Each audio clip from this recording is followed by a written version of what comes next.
Danmark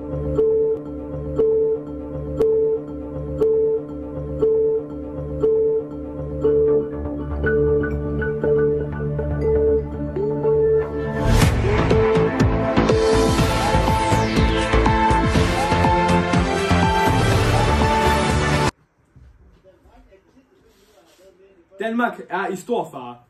Diktatorerne har overtaget hele syd af Norden. Alle bedes tage sikkerhed med det samme. Om det er i kælderen eller på badeværelset, bare det er sikkert. Diktatoren har planer om at forene hele Norden, og han har meddelt, at det ikke bliver stille og roligt.